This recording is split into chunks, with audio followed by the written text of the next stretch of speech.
எல்லா தமிழ் மக்களுக்கும் என்னுடைய வணக்கம். இன்றைக்கி நான் உங்கள் கூட ஷேர் பண்ண போகிறது மலபார் ஸ்பெஷல் நெய் சோறு. இங்கே நார்த் கேரளா சைடில் கண்ணூர் கோழிக்கோடு இங்கே வந்துட்டு காமனாக நெய்ச்சோறு ரெடி பண்ணுற ஒரு மெத்தட் இருக்குது. அந்த ஒரு மெத்தட் தான் நான் உங்கள் கூட ஷேர் பண்ண போகிறது. ரொம்ப சிம்பிளாக இருக்குது, சீக்கிரம் செஞ்சு எடுத்துக்கலாம். இன்க்ரீடியன்ஸும் ரொம்ப கம்மியாக இருக்குது. நம்ம இதில் சைட் டிஷ் ஏதாவது ஒரு கறி ஊற்றி தான் சாப்பிடுவோம். சிக்கன் கறி, மட்டன் கறி, முட்டைக்கறி, வெஜிடபிள் கறி, அந்த மாதிரி உங்களுக்கு பிடிச்ச எந்த கறி ஊற்றி வேணாலும் சாப்பிட்டுக்கலாம். கறி எதுவுமே இல்லை இருந்தால் தயிர், ஊறுகாய் ஏதாவது ஒன்று தொட்டு சாப்பிட்டுக்கலாம். எப்படி செய்யலான்னு பார்த்துட்டு வரலாம். 3 கப் அளவுக்கு கைமா ரைஸ் நான் இங்கே எடுத்துருக்கு. 4 to 5 பேருக்கு சாப்பிட்ற அளவுக்கு தான் இன்றைக்கி நம்ம செய்கிறது. கைமா ரைஸ்ன்னு சொல்கிறது சீரக சம்பா ரைஸ் தான். ரொம்ப சின்னதாக இருக்கிற அந்த வெள்ளை கலர் அரிசி இருக்கு இல்லைங்களா, நல்ல மணமாக இருக்கிற, நம்ம பிரியாணிக்கெல்லாம் எடுக்கிற அந்த ஒரு அரிசி. மலபார் நெய்ச்சோறு செய்யும்போது இந்த ஒரு அரிசி தான் எப்போவுமே எடுக்கிறது. பாஸ்மதி ரைஸில் நம்ம இந்த ஒரு ஸ்டைலில் நெய்ச்சோறு செய்யறதில்ல. இந்த அரிசி இப்போ நீங்கள் கழுக வேண்டியதில்லை, ஊற வைக்க வேண்டியதில்லை. சில பேர் வந்துட்டு கழுகி முன்னாடி ஊற வச்சுடுவேன். நான் வந்துட்டு இப்போ ஊற வைக்காம தான் இந்த ஒரு கீ ரைஸ் செய்யறது. அப்போ நம்ம சேர்க்கிற தண்ணியோட அளவில் வித்தியாசம் இருக்கும். அதை நான் கரெக்டாக சொல்லி கொடுக்குறேன். இதுதான் உங்களுக்கு கொஞ்சம் ஈஸியாக இருக்கும்னு நினைக்கிறேன். அரிசி அங்கேயே இருக்கட்டும். ஒரு கடாய் சூடு பண்ணி 1/4 கப் அளவுக்கு சன்ஃப்ளவர் ஆயில்னு ஊற்றி இருக்கு. கூடவே 1 டேபிள் ஸ்பூன் அளவுக்கு நெய் கூடி நான் சேர்த்துருக்கேன். நெய் உங்கள்கிட்ட கம்மியாக தான் இருக்குது அப்படின்னா இந்த டைம் நெய் சேர்க்க வேண்டியதில்லை, ஆயில் மட்டும் ஊற்றினா போதும். நம்ம இது ரைஸ் செய்யறதுக்காக இல்லை, கொஞ்சம் வெங்காயம், கேஷ்யூ நட்டு, ரைசின்ஸ் அது வறுத்தெடுக்கிறதுக்காக தான். நெய், எண்ணெய் நல்லா சூடானதுக்கப்புறம் ஒரு பெரிய சைஸ் வெங்காயம் ரொம்ப சின்ன பீஸாக கட் பண்ணி சேர்த்துருக்கு. நல்லா வறுத்துக்கோங்க. ரொம்ப கருப்பு கலர் ஆகி போகக்கூடாது. இதே மாதிரி ஒரு லைட் கோல்டன் கலர் வரும்போது, கோல்டன் ப்ரௌன் கலர் வரும்போது எடுத்துக்கலாம். நைஸாக கட் பண்ணும்போது எல்லாம் ஒரே மாதிரி கிடச்சிடும். இல்லாத சிலது அப்படியே வெள்ளை கலரில் தெரியும், பார்த்து பண்ணிக்கோங்க. அதுக்கப்புறம் அதே ஆயிலில் கொஞ்சம் முந்திரி பருப்பு, ரைசின்ஸு ரெண்டுமே வறுத்தெடுத்துருக்கு. முந்திரி பருப்பு, ரைசின்ஸு 1/4 கப் அளவுக்கு போதும். உங்களுக்கு ரொம்ப பிடிக்கும் அப்படின்னா கொஞ்சம் அதிகமாக கூடி சேர்த்துக்கலாம். ஆனால் வெங்காயம் 1 போதும். சாதம் ரெடி ஆனதுக்கப்புறம் மேலே கார்னிஷ் பண்ணி மிக்ஸ் பண்ணி எடுக்கிறதுக்காக தான் தாராளமாக இருக்கும்.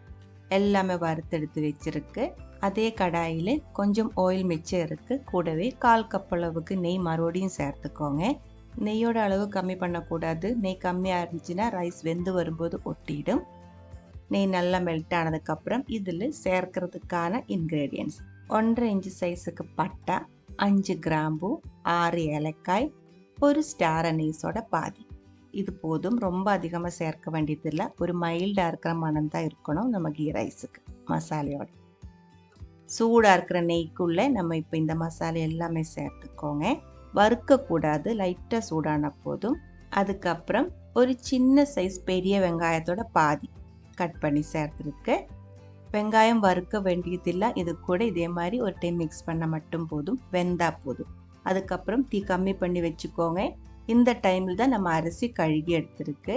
கழுகி எடுத்து உடனே இந்த நெய்க்குள்ளே சேர்த்துக்கோங்க. ஊற வைக்க வேண்டியதில்லை. அரிசி கழுகி எடுத்து உடனே தான் நான் இதில் சேர்த்துருக்கு. அரிசி சேர்த்ததுக்கு அப்புறம் தீ கொஞ்சம் அதிகமாக வச்சுக்கோங்க. அதுக்கப்புறம் நல்லா வறுத்துக்கோங்க. நல்லா இதே மாதிரி மிக்ஸ் பண்ணிகிட்டே இருங்க. கொஞ்ச நேரத்துக்குள்ளே அரிசியில் இருக்கிற தண்ணி ஃபுல்லாக வற்றணும். வற்றினதுக்கப்புறம் இந்த அரிசி லைட்டாக கொஞ்சம் ட்ரை ஆகணும். வறுக்கக்கூடாது, நல்லா ட்ரை ஆகணும். ஒன்றுக்கு ஒன்று ஒட்டாமல் விட்டு விட்டு கிடைக்கணும். இதை நம்ம ஊற்றுறதுக்காக தண்ணி இங்கே கொதிக்க விட்டுருக்கு. அது அங்கே கொதிக்கட்டும். அது வரைக்கும் மீடியம் லோ ஃப்ளேமில் தீ அட்ஜஸ்ட் பண்ணி அரிசி இதே மாதிரி ட்ரையாக பண்ணி எடுத்துக்கோங்க. வறுக்கக்கூடாது. நான் மறுபடியும் சொல்கிறேன், ரொம்ப அதிகமாக வறுக்கக்கூடாது. இதில் இருக்கிற தண்ணி ஃபுல்லாக வற்றணும். அரிசி இதே மாதிரி இருக்கணும். இந்த டைமில் நம்ம தண்ணி ஊற்றிடலாம். 3 கப்பு அரிசிக்கு 6 கப் அளவுக்கு கொதிக்கிற தண்ணி தான் நான் ஊற்றுறேன். நம்ம எடுத்துருக்கிற அரிசியோட டபுள் குவான்டிட்டி தண்ணி தான் நம்ம ஊற்றியிருக்கு. 1 கப் அரிசிக்கு 2 கப் அளவு தண்ணி. அந்த மாதிரி அரிசி எடுக்கும்போது லெவல் பண்ணி எடுக்கணும். அதே மாதிரி தான் நம்ம தண்ணியும் ஊற்றுறது. அரிசி கழுகி ஒரு 20 நிமிஷம் இல்லை ஒரு அரை மணி நேரம் ஊற வச்சதுக்கப்புறம் இதே மாதிரி சேர்க்கும்போது 1.5 கப் அளவுக்கு தண்ணி போதும். ஆனால் நீங்கள் ஊற வைக்கிற டைம் கொஞ்சம் வித்தியாசமாக இருந்தால், அரிசியோட குவாலிட்டி வித்தியாசமாக இருந்தால் அரிசி வேகிறதுலும் வித்தியாசமாக இருக்கும். இந்த மாதிரி சேர்த்து அது கரெக்டாக இருக்கும். இப்போ நான் சேர்த்துருக்கிறது 2 டேபிள் ஸ்பூன் அளவுக்கு கேரட் சின்ன பீஸாக கட் பண்ணது, 1 டேபிள் ஸ்பூன் அளவுக்கு லெமன் ஜூஸ் எலும்பிச்சம்பழத்தோட ஜூஸை, கூடவே கொஞ்சமாக உப்பு. இது 3 இப்போ நான் சேர்த்துருக்கு. நல்லா கலக்கி விட்டுக்கோங்க. உப்பு செக் பண்ணிக்கோங்க. இப்போவே தண்ணி வற்றிருச்சுன்னா உப்பு சேர்க்கும்போது நமக்கு மறுபடியும் எல்லா இடமும் ஒன்றா சேராது. அதனால இதே மாதிரி தண்ணியோட கலக்கி விடும்போதே உப்போட அளவு வந்து கரெக்ட் பண்ணிக்கோங்க. நம்ம உப்புமாக்கெல்லாம் சேர்க்க மாதிரி தான் உப்பு சேர்க்கணும். நல்லா கொதிச்சதுக்கப்புறம் மூடி வச்சு தீ கம்மி பண்ணி வச்சுக்கோங்க. கம்மியாக இருக்கிற தீயில தான் மறுபடியும் இது வேகணும். இடையில 2 டைம் ஓப்பன் பண்ணி மிக்ஸ் பண்ணணும். நெய் வந்து மேலே இப்படியே நிற்கும். அது எல்லா சாதம் கூடயும் கலர்ற மாதிரி தண்ணி வத்துறதுக்கு முன்னாடியே நல்லா மிக்ஸ் பண்ணி விட்டுக்கோங்க. இந்த மாதிரி ஃபுல்லாக தண்ணி வத்துறதுக்கு முன்னாடி இடையில 2 டைம் ஓப்பன் பண்ணி நல்லா மிக்ஸ் பண்ணி விட்டுக்கோங்க. அப்போ தான் அந்த நெய்யோட மனம் டேஸ்ட்டு எல்லா அரிசியிலும் ஒன்றா சேரும்.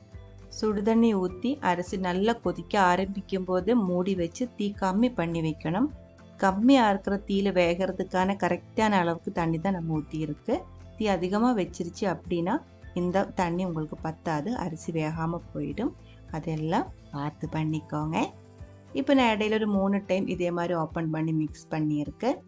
பாருங்கள், தண்ணி ஃபுல்லாக வற்றி இருக்குது. ஆனால் சாதம் வந்து கொஞ்சம் லைட்டாக கொஞ்சம் ஈரமாக தான் இருக்குது. இந்த மாதிரி நல்லா அமர்த்தி விட்டுருக்கு.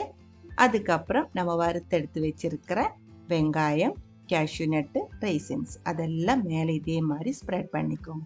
தீ நான் ஆஃப் பண்ணலை. தீ இப்போவுமே கம்மி லோ ஃப்ளேமில் தான் இருக்குது. வறுத்தெடுத்தது கொஞ்சம் மாற்றி வச்சுக்கோங்க. நம்ம பிளேட்டில் அது வந்து சர்வ் பண்ணுற டைமில் மேலே போட்டுடலாம்.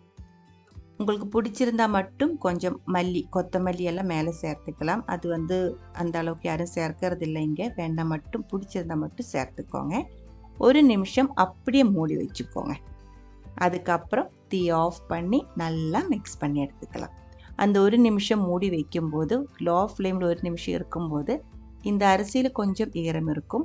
அந்த ஈரத்தில் நல்ல ஆவியில் நம்ம வறுத்து இருக்கிறதெல்லாம் கொஞ்சம் ஊறி அதோட மணம் எல்லாம் அதுக்குள்ளே இறங்கிடும். அதுக்கப்புறம் நல்லா இதே மாதிரி மிக்ஸ் பண்ணி விட்டுக்கோங்க. கீ ரைஸ் வந்துட்டு மலபார் கீ ரைஸ் நெய்ச்சோறு வந்துட்டு சூடோடே சாப்பிடணுன்ட்டு இல்லை, ரொம்ப ஆறினாலும் நல்ல டேஸ்ட்டாக இருக்கும், நல்ல சாஃப்டாக தான் இருக்கும். ஆறினதுக்கப்புறம் பாருங்கள், ஒன்றுக்கு ஒன்று ஒட்டலை, இதே மாதிரி தான் இருக்கும். இதுக்கு சைடிஷாக வந்துட்டு ஒரு முட்டைக்கறி, ஒரு தயிர் சாலட் 2மே ரெடி பண்ணி எடுத்துருக்கு. இந்த ஒரு சிம்பிள் ரெசிபி, லஞ்ச் ரெசிபி தான். பிடிச்சிருந்தா ட்ரை பண்ணி பாருங்கள். அதுக்கப்புறம் உங்களோட கமெண்ட்ஸ் எல்லாம் சொல்லிடுங்க. இந்த சமையல் பிடிக்கிற ஃப்ரெண்ட்ஸுக்கு மறக்காமல் ஷேர் பண்ணி விட்டுக்கோங்க.